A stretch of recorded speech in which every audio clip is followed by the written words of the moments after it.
السلام علیکم ورحمۃ اللہ وبرکاتہ۔ محترم ناظرین، تعارف عیسائیت کے سلسلے میں یہ ہماری دوسری ویڈیو ہے۔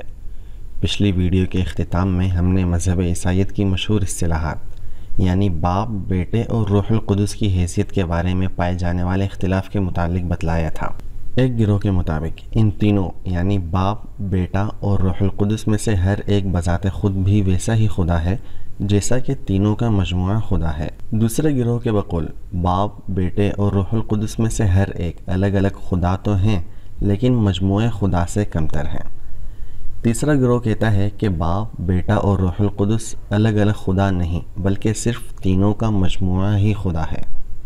اس قسم کے بے شمار اختلافات کی وجہ سے تثلیث کا عقیدہ ایک خواب پریشان بن کر رہ گیا ہے جسے سمجھنا ہر کس و ناکس کے بس کی بات نہیں رہی۔ اس عقیدے کی جو تشریح عیسائیوں میں سب سے زیادہ مقبول عام ہوئی ہے اسے توحید فی التثلیث سے تعبیر کیا جاتا ہے۔ توحید فی التثلیث کو اگر سادہ لفظوں میں بیان کیا جائے تو اسے تین خداؤں کو ایک خدا ماننا کہا جائے گا۔ انسائکلوپیڈیا برٹانیکا میں لکھا ہے، تثلیث کے عیسائی نظریے کو ان الفاظ میں اچھی طرح تعبیر کیا جا سکتا ہے کہ باپ خدا ہے، بیٹا خدا ہے اور روح القدس خدا ہے، لیکن یہ تینوں مل کر تین خدا نہیں بلکہ ایک ہی خدا ہے۔ اس لیے کہ عیسائی نظریے کے مطابق ہم جس طرح ان تینوں میں سے ہر ایک اقنوم کو خدا اور آقا سمجھنے پر مجبور ہیں، اسی طرح ہمیں کیتھولک مذہب نے اس بات کی بھی ممانعت کر دی ہے کہ ہم ان کو تین خدا یا تین آقا سمجھنے لگیں۔ تین کو ایک اور ایک کو تین قرار دینے کی کیا وجہ ہے؟ اس سوال کا جواب جاننے سے پہلے ہمیں یہ جاننا ہوگا کہ عیسائی مذہب میں باپ، بیٹے اور روح القدس سے کیا مراد ہے۔ تو آئیے جانتے ہیں۔ نمبر 1، باپ۔ عیسائیوں کے نزدیک باپ سے مراد خدا کی تنہا ذات ہے۔ یہ ذات بیٹے کے وجود کے لیے اصل یعنی پرنسپل کا درجہ رکھتی ہے۔ مشہور عیسائی فلسفر سینٹ تھامس ایکونیاس کی تشریح کے مطابق باپ کا مطلب یہ نہیں ہے کہ اس نے کسی کو جنا ہے اور کوئی ایسا وقت گزرا ہے جس میں باپ تھا اور بیٹا نہیں تھا، بلکہ یہ ایک خدائی اصطلاح ہے جس کا مقصد صرف یہ ہے کہ باپ بیٹے کے لیے اصل ہے جس طرح ذات صفت کے لیے اصل ہوتی ہے، ورنہ جب سے باپ موجود ہے اسی وقت سے بیٹا بھی موجود ہے اور ان میں سے کسی کو کسی پر زمانی اولیت حاصل نہیں ہے۔ آپ کے ذہن میں سوال آ سکتا ہے کہ عیسائی مذہب میں خدا کو باپ کیوں کہا جاتا ہے؟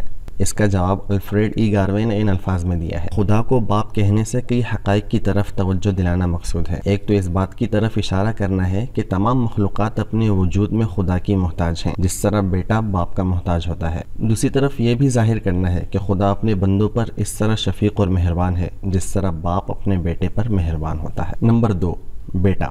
عیسائی مذہب میں بیٹے سے مراد خدا کی صفت کلام یعنی ورڈ آف گاڈ ہے، لیکن یہ انسانوں کی صفت کلام کی طرح نہیں ہے۔ انسانوں کی صفت کلام اور خدا کی صفت کلام کے درمیان فرق بیان کرتے ہوئے ایکونیاس لکھتا ہے، انسانی فطرت میں صفت کلام کوئی جوہری وجود نہیں رکھتی، یعنی خارج میں اس کا نہ تو کوئی وجود ہمیں نظر آتا ہے نہ ہی کوئی شکل۔ اسی وجہ سے انسانی صفت کلام کو انسان کا بیٹا یا مولود نہیں کہہ سکتے، لیکن خدا کی صفت کلام ایک جوہر ہے جو خدا کی ماہیت میں اپنا ایک وجود رکھتا ہے، اس لیے اس کو حقیقتاً بیٹا کہا جاتا ہے نہ کہ مجازاً، اور اس کی اصل کا نام باپ ہے۔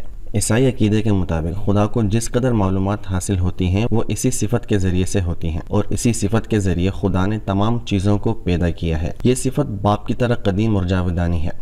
خدا کی یہی صفت مسیح ابن مریم کی انسانی شخصیت میں حلول کر گئی تھی، جس کی وجہ سے یسوع مسیح کو خدا کا بیٹا کہا جاتا ہے۔ حلول کا یہ عقیدہ ایک مستقل حیثیت رکھتا ہے جس کی تفصیل آپ انشاءاللہ آگے چل کر جان پائیں گے۔ نمبر 3، روح القدس۔ اب ہم جانیں گے کہ روح القدس کسے کہتے ہیں۔ عیسائیت میں روح القدس، جسے انگلش میں ہولی اسپرٹ کہتے ہیں، اس سے مراد باپ اور بیٹے کی صفت حیات اور صفت محبت ہے، یعنی اس صفت کے ذریعے خدا کی ذات جسے باپ کہا جاتا ہے وہ اپنی صفت علم یعنی بیٹے سے محبت کرتی ہے اور بیٹا باپ سے محبت کرتا ہے۔ یہ صفت بھی صفت کلام کی طرح ایک جوہری وجود رکھتی ہے اور باپ اور بیٹے کی طرح ازلی و ابدی ہے، اسی وجہ سے اسے ایک مستقل اقنوم کی حیثیت حاصل ہے۔ عیسائیوں کا عقیدہ یہ ہے کہ جب حضرت عیسیٰ علیہ السلام کو بپتسمہ دیا جا رہا تھا تو یہی صفت ایک کبوتر کے جسم میں حلول کر کے حضرت مسیح علیہ السلام پر نازل ہوئی۔ اب عقیدہ توحید فی التثلیث یعنی ٹرینیٹی کا خلاصہ یہ نکلا کہ خدا تین اقانیم یا تین شخصیتوں پر مشتمل ہے۔ نمبر 1، خدا کی ذات جسے باپ کہتے ہیں۔ نمبر 2، خدا کی صفت کلام جسے بیٹا کہتے ہیں، جو کہ حضرت مسیح موعود کے انسانی جسم میں حلول کر کے نمودار ہوئی۔ نمبر 3، خدا کی صفت حیات و محبت جسے روح القدس کہا جاتا ہے۔ ان تینوں میں سے ہر ایک خدا ہے، لیکن یہ تینوں مل کر تین خدا نہیں ہیں بلکہ ایک ہی خدا ہیں۔